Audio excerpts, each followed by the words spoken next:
ನಮಸ್ತೆ ಫ್ರೆಂಡ್ಸ್, ನಿಮಗೆಲ್ಲ tassels and ಟೇಲ್ಸ್ಗೆ ಸ್ವಾಗತ. ಸುರುವಿಗೆ 6 ಸ್ಟ್ರಾಂಡ್ ಸಿಲ್ಕ್ ಥ್ರೆಡ್ ತೆಗೆದುಕೊಂಡು ಅದಕ್ಕೊಂದು ನಾಟ್ ಹಾಕಿ ನಾಟು ಮೇನ್ ಫ್ಯಾಬ್ರಿಕ್ನ ಬ್ಯಾಕ್ ಸೈಡ್ ಬರುವಾಗೆ ಈ ರೀತಿಯಲ್ಲಿ ಹಿಡ್ಕೋಬೇಕು. ನಾನಿಲ್ಲಿ ನೀಡಲ್ ನಂಬರ್ 11.07 mm ಅನ್ನು ಯೂಸ್ ಮಾಡ್ತಾ ಇದ್ದೀನಿ. ಇನ್ನು ಇವಾಗ ಒಂದು ಸಿಂಗಲ್ ಕ್ರೋಶೆ ಹಾಕಿಕೊಂಡು ಈ ಥ್ರೆಡ್ಡನ್ನು ಫಿಕ್ಸ್ ಮಾಡಿಕೊಳ್ಳುವ. ಇನ್ನು ಅದರ ಪಕ್ಕದಲ್ಲೇ ಇನ್ನೊಂದು ಸಿಂಗಲ್ ಕ್ರೋಶೆ ಹಾಕಿಕೊಳ್ಳುವ ಈ ರೀತಿಯಲ್ಲಿ 2 ಟೈಮ್ಸ್. ಇನ್ನು ಒಂದು ಬೀಡ್ ಇನ್ಸರ್ಟ್ ಮಾಡಿಕೊಳ್ಳುವ. ನಾನಿವತ್ತು ಕ್ರಿಸ್ಟಲ್ ಬೀಡನ್ನು ಇನ್ಸರ್ಟ್ ಮಾಡ್ಕೊಂಡಿದ್ದೀನಿ.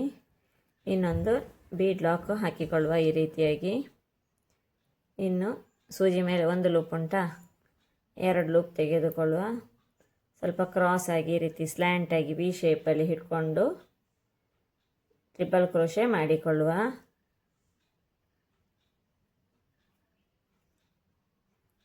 ಎರಡರಲ್ಲಿ ಒಂದು ಸತಿ, ಎರಡರಲ್ಲಿ ಒಂದು ಸತಿ, ಎರಡರಲ್ಲಿ ಒಂದು ಸತಿ ಈ ರೀತಿಯಾಗಿ ವಿ ಶೇಪಿನಲ್ಲಿ ಕಾಣಿಸ್ತದೆ ನೋಡಿ. ಇನ್ನು 2 ಚೈನ್ ಸ್ಟಿಚ್ ಹಾಕಿಕೊಳ್ಳುವ. ಸೂಜಿ ಮೇಲೆ ಒಂದು ಲೂಪ್ ಉಂಟು, ಇನ್ನೊಂದು ಲೂಪ್ ತೆಗೆದುಕೊಂಡು ಇದೇ ಗ್ಯಾಪಿನಲ್ಲಿ ಡಬಲ್ ಕ್ರೋಶೆ ಮಾಡಿಕೊಳ್ಳುವ. ಎರಡರಲ್ಲಿ ಒಂದು ಸತಿ, ಎರಡರಲ್ಲಿ ಒಂದು ಸತಿ ಈ ರೀತಿಯಾಗಿ. ಇನ್ನು 3 ಚೈನ್ ಸ್ಟಿಚ್ ಹಾಕಿಕೊಳ್ಳುವ. ಇವಾಗ ಒಂದು ಪೀಕೋ ಸ್ಟಿಚ್ ಹಾಕಿಕೊಳ್ಬೇಕು. ಇಲ್ಲಿ 2 ಗ್ಯಾಪ್ ಇದೆ ಅಲ್ವಾ, 2 ಚೈನ್ ಸ್ಟಿಚ್ ಮತ್ತು ಡಬಲ್ ಕ್ರೋಶೆ. ಆ ಗ್ಯಾಪಿನಲ್ಲಿ ಬಂದು ಈ ರೀತಿ 2 ಲೂಪನ್ನು ಒಟ್ಟು ಮಾಡಿಕೊಂಡ್ರೆ ಒಂದು ಪೀಕಾಟ್ ಆಗ್ತದೆ ನೋಡಿ, ಈ ರೀತಿಯಾಗಿ ಕಾಣಿಸ್ತದೆ. ನೆಕ್ಸ್ಟ್ ಇನ್ನೊಂದು ಬೀಡನ್ನು ಆ್ಯಡ್ ಮಾಡಿಕೊಳ್ಳುವ. ನಾನಿಲ್ಲಿ ಒಂದು ಪರ್ಲ್ ಬೀಡನ್ನು ಆ್ಯಡ್ ಮಾಡಿಕೊಂಡಿದ್ದೀನಿ ನೋಡಿ, ಈ ರೀತಿಯಾಗಿ. ನೆಕ್ಸ್ಟು ಒಂದು ಸತಿ ಬೀಡ್ ಲಾಕ್ ಹಾಕಿಕೊಳ್ಳುವ. ಇನ್ನೀಗ ಸೂಜಿ ಮೇಲೆ ಒಂದು ಲೂಪ್ ತೆಗೆದುಕೊಂಡು ಇದೇ ಗ್ಯಾಪಿನಲ್ಲಿ ಬಂದು ಡಬಲ್ ಕ್ರೋಶೆ ಮಾಡಿಕೊಳ್ಳುವ. ಈ ಗ್ಯಾಪಿನೊಳಗೆ ಎಷ್ಟು ಡಬಲ್ ಕ್ರೋಶೆ ಆಗ್ತದೆ ಅಂತ ಲಾಸ್ಟಲ್ಲಿ ಕೌಂಟ್ ಮಾಡಿಕೊಳ್ಳುವ. ಯಾಕಂದರೆ ನಾವು ತೆಗೊಳ್ಳುವ ಬೀಡಿನ ಸೈಜಿನ ಮೇಲೆ ಈ ಡಬಲ್ ಕ್ರೋಶೆಗಳೆಲ್ಲ ಡಿಪೆಂಡ್ ಆಗಿರ್ತವೆ. ಈಗ 3 ಚೈನ್ ಸ್ಟಿಚ್ ಹಾಕಿದೆ.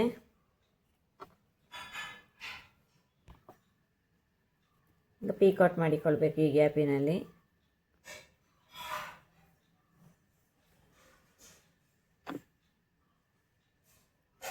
ಇನ್ನೊಂದು ಬೀಡ್ ಇನ್ಸರ್ಟ್. ಈ ರೀತಿಯಾಗಿ ಒಂದು ಪರ್ಲ್ ಬೀಡನ್ನು ತೆಗೆದುಕೊಂಡು ಇದರೊಳಗೆ ಇನ್ಸರ್ಟ್ ಮಾಡಿಕೊಂಡೆ. ಇನ್ನಿವಾಗ ಬೀಡ್ ಲಾಕ್ ಹಾಕಿಕೊಳ್ಳುವ. ಸೂಜಿ ಮೇಲೆ ಒಂದು ಲೂಪ್ ಇತ್ತ, ಇನ್ನೊಂದು ಲೂಪ್ ತೆಗೆದುಕೊಂಡು ಡಬಲ್ ಕ್ರೋಶೆ ಮಾಡಿಕೊಳ್ಳುವ ಈ ಗ್ಯಾಪಿನಲ್ಲಿ. ಎರಡರಲ್ಲಿ ಒಂದು ಸತಿ, ಎರಡರಲ್ಲಿ ಒಂದು ಸತಿ. ಇನ್ನಿವಾಗ ಪೀಕಾಟ್ ಮಾಡಿಕೊಳ್ಬೇಕು. 3 ಚೈನ್ ಸ್ಟಿಚ್ ಹಾಕಿ ಈ ಗ್ಯಾಪಿನಲ್ಲಿ ಪೀಕಾಟ್.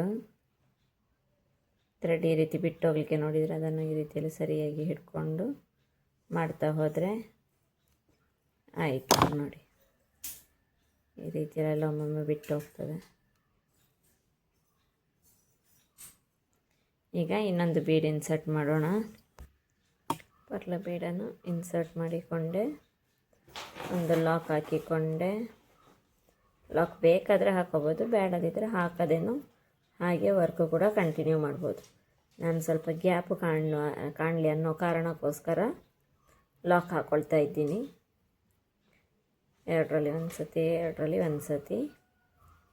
ಇನ್ನು ಇವಾಗ 3 ಚೈನ್ ಸ್ಟಿಚ್ಚು, 1 2 3 ಪೀಕಾಟ್.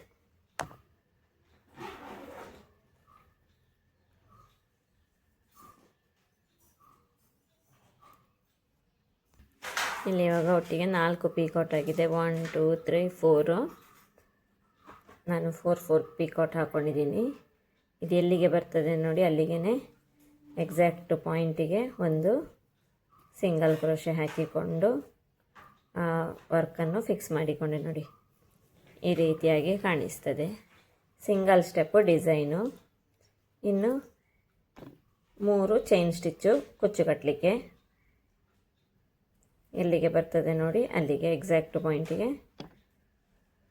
ಲಾಕ್ ಮಾಡಿಕೊಳ್ಬೇಕು ಸಿಂಗಲ್ ಕ್ರೋಶೆ ಹಾಕಿ. ನೆಕ್ಸ್ಟ್ ಇನ್ನೊಂದು ಕ್ರಿಸ್ಟಲ್ ಬೀಡನ್ನು ಇನ್ಸರ್ಟ್ ಮಾಡಿಕೊಳ್ಳೋಣ. ಈ ರೀತಿಯಲ್ಲಿ ಕ್ರಿಸ್ಟಲ್ ಬೀಡನ್ನು ಇನ್ಸರ್ಟ್ ಮಾಡಿಕೊಂಡು ಬೀಡ್ ಲಾಕ್ ಹಾಕಿ 3 ಲೂಪು ತಗೋಬೇಕು. ಸ್ವಲ್ಪ ಸ್ಲ್ಯಾಂಟಾಗಿ ಹಿಡ್ಕೊಂಡು ತ್ರಿಬಲ್ ಕ್ರೋಶೆ ಮಾಡಿಕೊಳ್ಳುವ. Triple crochet ಮಾಡಿಕೊಳ್ತೀನಿ.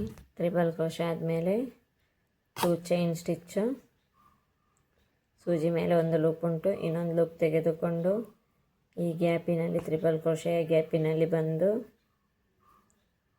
2 ಲೂಪನ್ನು ಒಂದು ಸತಿ, 2 ಲೂಪು ಒಂದು ಸತಿ, 3 ಚೈನ್ ಸ್ಟಿಚ್ಚು,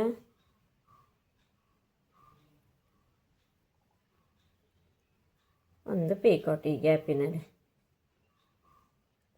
ಇದೇ ರೀತಿಯಲ್ಲಿ ವರ್ಕ್ ಕಂಟಿನ್ಯೂ ಮಾಡಬೇಕು. ಇವಾಗ ಒಂದು ಬೀಡ್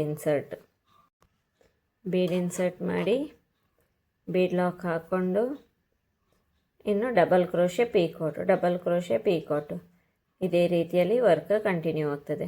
ಒಂದು ಡಬಲ್ ಕ್ರೋಶೆ ಆದಮೇಲೆ ಒಂದು ಪೀಕಾಟು, ಟೋಟಲ್ 4 ಪೀಕಾಟು ಬರ್ತದೆ ಒಂದು ಆರ್ಚಿನ ಒಳಗಡೆ. ನಾನಿನ್ನು ವರ್ಕಿನ ಎಂಡಲ್ಲಿ ಯಾವ ರೀತಿ ಎಂಡ್ ಮಾಡೋದು ಕುಚ್ಚು ಕಟ್ಟಿ ಆದಮೇಲಿನ ಫೈನಲ್ ಲುಕ್ಕನ್ನು ತೋರಿಸ್ತೀನಿ. ಇಲ್ಲಿ ನಾನು 3 ಚೈನ್ ಹಾಕಿ ಕುಚ್ಚು ಕಟ್ಟಲಿಕ್ಕೆ ಜಾಗ ಮಾಡಿಕೊಂಡಿದ್ದೀನಿ ನೋಡಿ.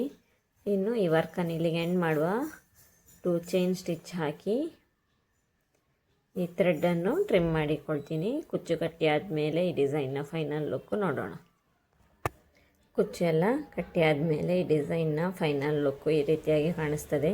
ನಾನಿಲ್ಲಿ 100 ಸ್ಟ್ಯಾಂಡ್ ಸಿಲ್ಕ್ ಥ್ರೆಡ್ ತೆಗೆದುಕೊಂಡು ಕುಚ್ಚು ಕಟ್ಟಿದ್ದೀನಿ. ಸಣ್ಣದಾಗಿರುವ ಕುಚ್ಚು ಕಟ್ಟಿದ್ದೀನಿ. ನೀವು ಕೂಡ ಈ ಡಿಸೈನನ್ನು ಟ್ರೈ ಮಾಡಿ ಹೇಗೆ ಬಂದಿದೆ ಅಂತ ನನಗೆ ಕಮೆಂಟ್ ಮಾಡಿ ತಿಳಿಸಿ.